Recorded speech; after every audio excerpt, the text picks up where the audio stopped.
السلام علیکم ورحمة الله وبرکاته. ګرانو کتونکو مسلمانانو، دا د مدرسة دار النجاح للبنین والبنات د نجونو دارالیتام دی.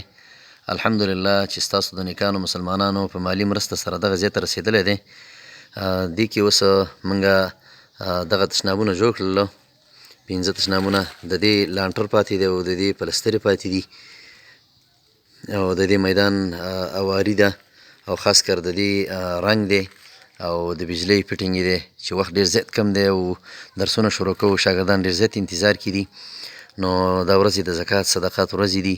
که هر مسلمان ورور یا خور غواړي چې د ځان دپاره صدقې جاریه پرېږدي او وروسته یې په کار راشي، ځکه صدقې جاریه داسې یو عمل دی چې سړي ته د مرګ نه وروسته هم فایده رسوي. نو زموږ د ټولو مسلمانانو ورونو نه او د خویندو نه مطالبه ده چې زموږ سره په دې کې د خپل وس مطابق کومک وکړي تر څو دغه مدرسه درسونو ته عیار شي او د امت مسلمه بچي او خاص کر یتیمانان جنکۍ په دې کې درسونه ووایي.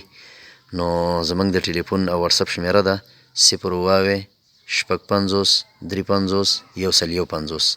السلام علیکم ورحمة الله وبرکاته.